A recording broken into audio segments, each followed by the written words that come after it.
শাবান মাসটাকে তিনি মোহাব্বত করতেন, রমজান দিয়ে তিনি সাজাইতেন, ভালোবাসা দেখাইতেন রোজা দিয়া। জোরে বলেন কি দিয়া? আমরা তো আতশবাজি দিয়া সাজাই, আমরা তো হালুয়া দিয়া সাজাই, রুটি দিয়া সাজাই, অথচ আমাদের রোজার কোনো খবর নেই। এমন আল্লাহর বান্দার বান্দি আছে কি নেই? আল্লাহ রসুল সাল্লাল্লাহু আলাইহি ওয়াসাল্লাম স্ত্রী আয়েশা রাদিয়াল্লাহু তাআলা আনহা বলেন যে আমি নিজেও সারা বছর তেমন রোজা রাখতে পারি নাই। কারণ দুইটা কারণে, একটা হলো রাসূলুল্লাহ সাল্লাল্লাহু আলাইহি ওয়াসাল্লামের খিদমত আমাকে করতে হয়, দুই নম্বর তার হক রয়েছে, হক আদায় করতে হয়। যেহেতু শাবান মাসে রসুল নিজেও রোজা রাখেন, আমি যদি অন্য অন্য মাসে যদি রোজা রাখি রসুলের হক আদায় করা সম্ভব হবে না। বিদায় রসুল যখন শাবান মাসে রোজা রাখেন, তাহলে আমি নিজেও রোজা রাখা তখন পরিবেশ হয়, আমি নিজেও রাখি, রসুলকে দেখেছি রাখতে। সুবহানাল্লাহ পড়েন। রমজানের আগেও রয়েছে কিছু নফল রোজা, রমজানের পরও শাওয়াল মাসে 6টা রোজা আছে কি নেই? জোরে বলেন আছে কি না? আবার রমজানের আগেও এই শাবান মাসের কিছু রোজা রসুল বেঁধে দিয়েছেন। এখন রোজা কিছু রোজার অভ্যস্ত হও, তাহলে কি হবে? রমজানের রোজার উপরে কোনো রকমের নেগেটিভ প্রভাব পড়বে না। পহেলা শাবান শুরু হবে সন্ধ্যার পর থেকেই। আজকে রজবের চাঁদের শেষ জুমা, কালকে থেকেই শাবান চাঁদের প্রথম দিন, আজকে রাত্রটা হবে প্রথম রাত। আলহামদুলিল্লাহ পড়েন। আমরা সবাই দোয়া পড়ব।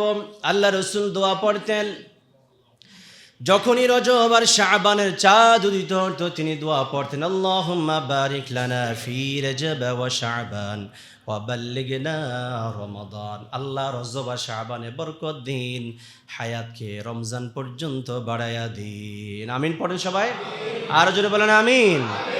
আমরা রমজান চাই কি চাই না? জোরে বলেন। প্রয়োজন আছে তো রমজান। এই রমজানের জন্য আল্লাহ রসুল সাল্লাল্লাহু আলাইহি ওয়াসাল্লাম রজবের চাঁদ উদিত হওয়ার সাথে সাথে দোয়া করতেন আর বলতেন যে আল্লাহ মরি মরি বাধা নাই, রমজানটা দিয়েই মরণ দিয়েন। আমরাও চাই আল্লাহ রমজানটা কবুল করেন, এরপরে যদি হায়াত শেষ হয়ে যায় ডাক দিয়ে নিয়ে যান। ইনশাআল্লাহ পড়েন, আল্লাহ কবুল করে সবাই পড়ি আমিন। শাবান মাস আসলেই কতিপয় কাজ আমাদের করা দরকার, জানা দরকার আছে তো? বলেন না, জানবেন তো? শাবানে চাঁদ উদিত হলেই বিশ্বনবীর কতগুলি আমল, এত সুন্দর আমল, এত চমৎকারভাবে তিনি রাখতেন, এই আমলগুলি তিনি করতেন। এক নম্বরে রাসূলুল্লাহ সাল্লাল্লাহু আলাইহি ওয়াসাল্লাম শাবানের মাস উদিত হলেই তিনি রোজা রাখা শুরু করে দিতেন। কি রাখতেন? রোজা রাখতেন। রমজান মাস এটা কি রোজার মাস না অন্য কিছুর মাস? রমজান মাস কিসের মাস? সিয়ামের মাস, সৌমের মাস, সিয়াম সাধনার মাস। রমজানের মাসে যদি হঠাৎ করে যদি আপনি রোজা রাখা শুরু করতে যান, সমস্যা হয় কি হয় না? দেখবেন সারা বছর কোনো রোজা রাখলেন না, যখন রমজানের চাঁদ শুরু হইল আর রোজা রাখা শুরু করেছেন, একটু কষ্ট কিন্তু হয় কি না বলেন? এই কারণে বিশ্বনবী শাবানে চাঁদ উদিত হলে তিনি রোজা রাখা শুরু করে দিতেন। সুবহানাল্লাহ পড়েন। আল্লাহর নবীর একজন সাহাবী ছিলেন, তিনি বললেন রাসূলুল্লাহ সাল্লাল্লাহু আলাইহি ওয়াসাল্লাম যখনই তিনি শাবানের চাঁদে যখন পা ফেলতেন, তিনি এত বেশি রোজা রাখতেন, মনে হতো অন্য কোনো মাস এত রোজা রাখতেন না। সুবহানাল্লাহ পড়েন। শাবানের চাঁদ উদিত হলেই রাসূল সবচেয়ে বেশি রোজা রাখতেন। সাহাবী বললেন মা রাআইতু রাসূলুল্লাহ সাল্লাল্লাহু আলাইহি ওয়াসাল্লাম ইস্তাকমালা সিয়াম শাহরিন ইল্লা রমাদান। রাসূল শাবানের মাস তিনি সবচেয়ে বেশি রোজা রাখতেন, রমজান ছাড়া অন্য মাসে যে রোজা বেশি রাখতেন সেটা হলো শাবানের মাস। ওয়ামা রাআইতু আকবার সিয়াবান মিনহু ফি শাবান।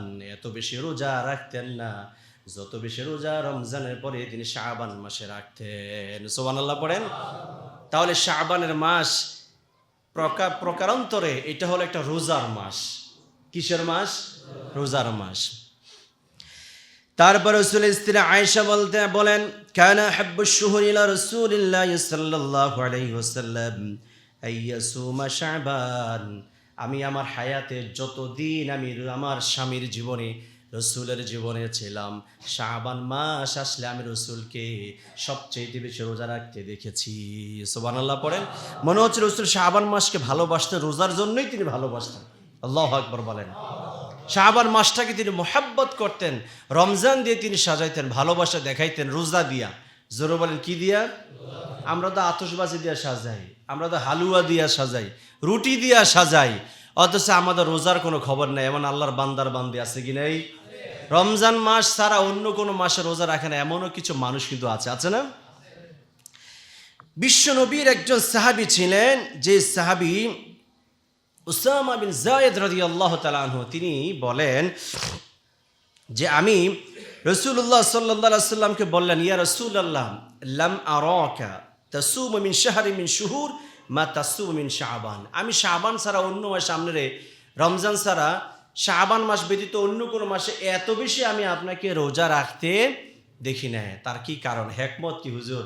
সুযোগ পাইলাম, কাছে আসলাম, একটু বলেন কেন আপনি এত বেশি রোজা রাখেন শাবান মাসে? রাসূল সাল্লাল্লাহু আলাইহি ওয়াসাল্লাম বলেন, কারণ হলো দুইটা। জোরে বলেন, কয়টা কারণ? এক নাম্বার কারণ হলো যাকা শাহরুন ইয়াগফুলুন নাসু আনহু বাইনা রজব ওয়া শাবান। এই মাসে রোজা রাখার এক নাম্বার কারণ হলো শাবান মাসটা পড়েছে রজব আর রমাদানের মধ্যবর্তী সময়। এই মাস সম্পর্কে অনেক মানুষ গাফেল আর বেখবর থাকে। কেন কেন বেখবর থাকে? রজব মাস এটা হলো আল্লাহ তাআলার নিষিদ্ধ সম্মানিত 4টা মাসের প্রথম মাস। কি বলেন, ঠিক না? একটা অন্যতম মাস। আল্লাহ তাআলা 12টা মাসের মধ্যে 4টা মাস হলো সম্মানিত মাস। কয়টা মাস? ইসনা আশারা শুহুর। 12টা মাসের মধ্যে আল্লাহ তাআলা বলছেন যে 4টা মাস হচ্ছে হারাম মাস, মানে সম্মানিত মাস। যুদ্ধ করা জায়েজ নেই, মারামারি করা যাবে না, রক্তপাত করা যাবে না। এই মাসগুলিকে ইজ্জত দিতে হবে। এই মাসের মধ্যে 4টা মাসের মধ্যে একটা মাস হলো রজব মাস, এটা সম্মানিত মাস, মানুষ সবাই এটা সম্মান করবে। আর এরপরে আরেকটা মাস আছে রমাদান। রমাদানকে মানুষ ইজ্জত দেয়, সম্মান দেয়। ইফতার খাওয়াইলে সোয়াব, রোজা রাখলে সোয়াব, দান করলে সোয়াব, কোরআন তেলাওয়াত করলে সোয়াব, সিয়াম সাধনা করা তো আল্লাহ তাআলার অর্ডার। যার কারণে এই মাসটাকে সবাই সম্মানিত করে।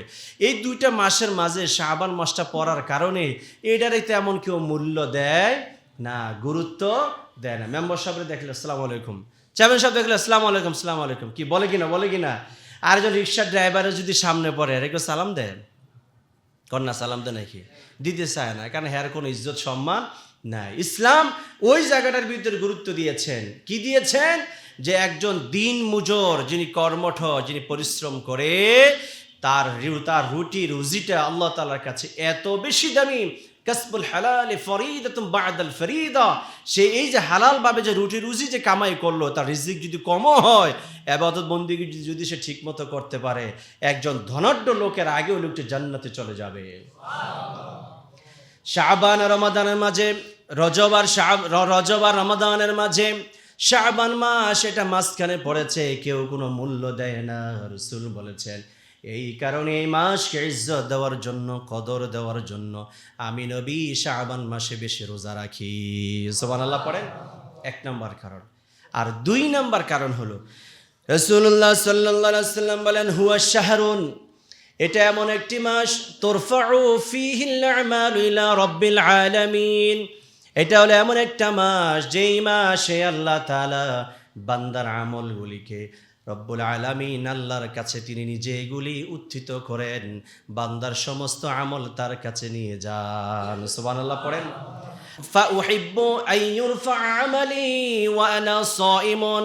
আর এই কারণে আমি চাই আমার আমলটা যেন আল্লাহর কাছে, আমি রোজা রেখেছি এই অবস্থায় যেন আল্লাহর দরবারে হাজির হয়। সুবহানাল্লাহ পড়েন। আমি রোজা রেখেছি এই অবস্থায় আমার আমলটা আল্লাহর কাছে হাজির হয়। আমরা জানি আল্লাহ তাআলা প্রতিদিন ফজরে ফেরেশতা পাঠান, সূর্য অস্তমিত হওয়ার সময় ফেরেশতা পাঠায় কি করেন? একদল আসে, দায়িত্ব শুরু করেন, আরেক দল এসে সন্ধ্যাবেলা তার আমলগুলো আল্লাহর কাছে নিয়ে যায়। জানি না এই হাদিস আমরা? এটা হলো প্রাত্যহিক বান্দার আমলগুলো আল্লাহর কাছে নেওয়া হয়। 3টা স্তরে বান্দার আমলগুলো আল্লাহর কাছে যায়। কয়টা স্তরে? একটা হলো ডেইলি বেসিস, প্রতিদিন আপনার আমলগুলো আল্লাহর কাছে চলে যায়। হ্যাঁ, সকালবেলা যে ফেরেশতা আসেন, সারা রাত যারা ডিউটি করেছেন, তারা সারা রাতের আমলগুলি নিয়ে আল্লাহর কাছে যায়। দিনের ফেরেশতারা সকালবেলা এসে হালখাতা শুরু করেন, আমলনামা লিখেন, সন্ধ্যাবেলা নিয়ে যায়, ডেইলি বেসিস। 2 নম্বর আরেকটা আছে উইকলি, সপ্তাহে একদিন বান্দার আমলগুলো আল্লাহর কাছে দেওয়া হয়। সেটা হলো কি বার বলেন তো? সোমবার। কি বার দেওয়া হয়? এক হাদিসে এসে সোমবার, আরেক হাদিসে এসেছে জুমাবারের রাত্রি, মানে বৃহস্পতিবার দিবাগত রাত। সপ্তাহে একদিন বান্দার আমলগুলি নেওয়া হয়। 3 নম্বর হলো ইয়ারলি, বাৎসরিক একদিন বান্দার আমলগুলি নেওয়া হয়। সুবহানাল্লাহ পড়েন। এখানে রাসূলুল্লাহ সাল্লাল্লাহু আলাইহি ওয়াসাল্লাম খুব গর্ববোধ করতেন যে বাৎসরিক বান্দার আমলগুলি যেই বছরের যেই মাসে বান্দার আমলগুলি আল্লাহর কাছে নেওয়া হয় সেটা হলো শাবান মাসে নেওয়া হয়। আল্লাহ বলেন, আল্লাহ রাসূল বলেন, এই ইউরফা আমালি ওয়া আনা সাইমুন ফা উহিব্বু আন ইউরফা আমালি ওয়া আনা সাহিবুন ওয়া আনা সাইমুন। আমি ভালোবাসি, আমি চাই, আমি পছন্দ করি যে আমার আমলগুলো আল্লাহর কাছে যাবে এই অবস্থায় যে আমি রোজা আছি। সুবহানাল্লাহ পড়েন। এই কারণে বাৎসরিক আমলগুলো যদি আল্লাহর কাছে পাঠাতে চাই তাহলে আমাদেরকে এই শাবান মাসে রোজা রাখা দরকার আছে কিনা? জোরে বলেন, আছে কিনা? এই মাসে সোমবার বৃহস্পতিবার রোজা, এটা প্রতি মাসে আছে, প্রতি সপ্তাহে আছে, আমরা তো রাখবো। এই মাসে যদি আমরা পারি প্রতি সোম আর বৃহস্পতিবার রোজাগুলি রাখা সম্ভব কিনা? জোরে বলেন, রাখা সম্ভব কিনা? এই মাসে আইয়ামে বীজ আছে, মানে প্রতি চন্দ্র মাসের 13, 14, 15 এগুলিকে আরবিতে আইয়ামে বীজ বলে। আইয়ামে বীজ আপনি দেখবেন যত জাদুটোনা এমন কোনো পরিবার নাই, অনেক পরিবারে দেখা যায় জাদুর করাল ঘ্রাসে আক্রান্ত হয়ে আছে। কি বলেন, আছে কিনা? এর অধিকাংশই জাদুটোনা যারা কুফরি কালাম করে, দেখবেন যারা কুফরি কালাম, এর অধিকাংশ জাদুটোনাই কিন্তু আইয়ামে বীজের মধ্যে করা হয়। সম্মানিত রাত এগুলি, পুরা মাসের মধ্যে সম্মানিত দিন এইগুলিকে বাছাই করে পবিত্র দিবসে অনেকে অপবিত্র কাজ করে থাকেন। এখানে আইয়ামে বীজের রোজা যদি কেউ রাখেন আল্লাহ তাআলা তাকে নানাবিধ জাদুটোনা থেকে বাঁচাইয়া দিবেন। আমরা তো জানি না, আমরা মনে করি শুধু রোজা রাখতেছি, রাখা দরকার এই কারণে রাখতেছি। আসলে রোজা রাখার ভিতরেও আপনার দুনিয়ার শান্তি আছে কি নেই? জাদুটোনা থেকে বাঁচতে চাই কিনা? আমরা জোরে বলেন, বাঁচতে চাই কিনা? আমরা তো হুজুরের কাছে যাই, কবিরাজের কাছে যাই জাদুটোনা থেকে বাঁচার জন্য। আপনার ভিতরে তো সেই কবিরাজই আছে, আপনি নিজে দেশে কবিরাজে আমল করেন না, করি না বিধায় তো আমরা জাদুগ্রস্ত হই, জাদুটোনার মুখোমুখি আমরা হই, মানুষ আমাদেরকে ক্ষতি করে। মানুষের যদি চক্ষুশুল থেকে যদি বাঁচতে হয়, চোখের যে কুদৃষ্টি থেকে যদি বাঁচতে হয়, রোজা রাখেন। কি রাখেন? আল্লাহর হাবিব বলেছে রোজা রাখো, মানুষের কুদৃষ্টি থেকে রোজা তোমাকে বাঁচাইয়া দিবেন। সুবহানাল্লাহ পড়েন। আমরা জানি না, এই কারণে আমরা আমাদের মতো করে চলি। প্রিয় ভাইয়েরা আমার, এই শাবান মাসে আমরা রোজার মাস হিসেবে রাখতে পারি। সারা জীবনে আপনি যতগুলি মাস রয়েছে সেই মাসগুলি রোজা রাখতে পারেন নাই। অনেকে রমজানের রোজা ছুটে গিয়েছে, কাজা রোজা বাকি আছে না কিছু কিছু মানুষের। আমাদের মা বোনদের অনেকে রোজা আছে, মাহে রমজান রাখতে পারে নাই, মান্থলি পিরিয়ডের কারণে রাখতে পারে নাই। আপনি সফর করেছেন, রমজান মাসে রোজা রাখতে পারেন না, ভাঙ্গা পড়েছে। আবার রমজানে অসুস্থ হয়েছেন, রোজা রাখতে পারেন না, ভাঙ্গা হয়েছে, রাখতে পারে না। সারা বছর রোজার সাথে আপনার মহাব্বত ছিল না, এই শাবান মাসে আপনি রোজা রাখেন, তাহলে শাবানে রোজা রাখারও সওয়াব পাইলেন, আর ভাঙতি রোজাগুলো আদায় হয়ে গেল। ঠিক কিনা বলেন? আল্লাহ রাসূল সাল্লাল্লাহু আলাইহি ওয়াসাল্লাম স্ত্রী আয়েশা রাদিয়াল্লাহু তাআলা আনহা বলেন যে আমি নিজেও সারা বছর তেমন রোজা রাখতে পারি নাই। কারণ দুইটা কারণে, একটা হলো রাসূলুল্লাহ সাল্লাল্লাহু আলাইহি ওয়াসাল্লামের খিদমত আমাকে করতে হয়, দুই নম্বর তার হক রয়েছে, হক আদায় করতে হয়। যেহেতু শাবান মাসে রাসূল নিজেও রোজা রাখেন, আমি যদি অন্য মাসে যদি রোজা রাখি রাসূলের হক আদায় করা সম্ভব হবে না। বিদায় রাসূল যখন শাবান মাসে রোজা রাখেন, তাহলে আমি নিজেও রোজা রাখা তখন পরিবেশ হয়, আমি নিজেও রাখি, রাসূলকে দেখেছি রাখতে। সুবহানাল্লাহ পড়েন। তবে শাবান মাসের শেষ দিকে গিয়ে রোজা না রাখা এটা হলো উত্তম। রোজা না রাখা এটা কি? উত্তম। কারণ রমজান, শাবান শেষ, রমজান শুরু, এর আগে কিছু রোজা না রাখা, কিছুদিন গ্যাপ দেওয়া, এটা কিন্তু ভালো দিক। তাহলে শরীরটা আবার নতুন করে এনার্জি তৈরি হবে, রমজানটা আপনি সুন্দরভাবে শুরু করতে পারবেন। শাবান মাসে রাসূলুল্লাহ সাল্লাল্লাহু আলাইহি ওয়াসাল্লাম কেন রাখতেন রোজা? ইমাম ইবনে রজব, একজন মুহাক্কিক মুহাদ্দিস, তিনি বলেছেন যে অধিকাংশ ফরজ নামাজের আগে পড়ে সুন্নত এবং নফল নামাজ দেখবেন আছে না? যেমন আজকে আমরা জুমার নামাজ পড়তে এসেছি, জুমার নামাজের আগে আমরা সুন্নত নামাজ 4 রাকাত পড়ি কিনা? জুমার নামাজের পরে আবার 4 রাকাত সুন্নত আছে কিনা? পড়ি। আগে সুন্নত, পরে সুন্নত, মাঝখানে হলো ফরজ। মাঝখানে কি? জোরে বলেন, মাঝখানেটা কি? ফরজ। আপনার আগে পরে যখন অন্যান্য নামাজ থাকে তখন মাঝখানে নামাজটার গুরুত্ব থাকে বেশি। ইচ্ছা করলেও আমি 2 রাকাত জুমার নামাজ পড়ে দৌড় দিতে পারবো না, কারণ তারপরে আমার কি আছে? সুন্নত নামাজ আছে। আপনি বোঝেন না আমার কথাটা, বুঝছেন কিনা? বোঝেন নাই তো? দেখি কিছু মানুষ ঘুমাইতেছেন, দেখি ঘটনাটা কি? ঘুমান কেন? আপনি যখন ফরজ নামাজটাকে হেফাজত করতে চাইবেন, রাসূল সহজ করে দিয়েছেন। কি সহজ? আগেও কিছু সুন্নত নামাজ, তারপরও কিছু সুন্নত নামাজ। রমজানের আগেও রয়েছে কিছু নফল রোজা, রমজানের পরও শাওয়াল মাসে 6টা রোজা আছে কি নেই? জোরে বলেন আছে কি না? আবার রমজানের আগেও এই শাবান মাসের কিছু রোজা রসুল বেঁধে দিয়েছেন। এখন রোজা কিছু রোজার অভ্যস্ত হও, তাহলে কি হবে? রমজানের রোজার উপরে কোনো রকমের নেগেটিভ প্রভাব পড়বে না। দরকার আছে কি না? শাবান মাসটাকে আমরা এই ধরনের আমল দিয়ে সাজাবো ইনশাআল্লাহ। পড়েন, রোজা একটা আমল। 2 নাম্বার আমল হলো এই মাসে কোরআন তালিম করা, প্রশিক্ষণ নেওয়া, প্রশিক্ষণ দেওয়া, কোরআনের সাথে চর্চাটা বাড়ানো। কারণ রমজান মাস কোরআনের মাস, যাতে করে আমি রমজান মাসে কোরআনের সাথে মহাব্বত দিয়ে কাটাতে পারি ইনশাআল্লাহ। পড়েন, 3 নম্বরে শাবানের আমল হলো কিছু কিছু দান সদকা করা, পারলে জাকাতগুলি বন্টন করে অসহায়দের মাঝে দিয়ে দেওয়া। লাভ কি? রমজান আসলে টাকা পয়সা লাগে কিনা? একজন দরিদ্র লোক, গরিব লোক, সে যদি টাকার পিছনে দৌড়াতে হয় রমজান ইফতারের জন্য, রাতের খাবারের জন্য, পোশাক পরিচ্ছদের জন্য, চলাফেরার জন্য, তাহলে সে রমজানের রোজার প্রতি সে কেমনে মনোনিবেশ করবে?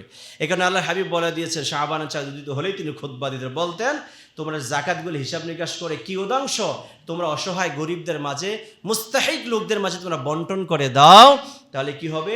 সে রমজানের প্রস্তুতি নিতে পারবে। 5 নাম্বার হলো রমজানের সামগ্রিক প্রিপারেশন নাও, মানসিক প্রস্তুতি নাও। শারীরিকভাবে কোনো রোগ টোগ থাকলে, যেগুলি ইউজুয়াল যে রোগ, রেগুলার যে রোগ, এগুলো ভালো ট্রিটমেন্ট করো। শারীরিকভাবে একটা প্রস্তুতি নাও, যেন রমজান আসলেই তোমাকে বলতে না হয় রোজা রাখতে পারি না, গ্যাস্ট্রিক আছে, আলসার আছে, ডায়াবেটিস বেড়ে যায়, রোজা রাখলে জ্বর উঠা জায়গা আছে কিনা এই ব্যারাম। এই কারণে আমরা এই শাবান মাসে রমজানের প্রস্তুতি নেব ইনশাআল্লাহ। পড়েন, আল্লাহ কবুল করে সবাই পড়ি আমিন।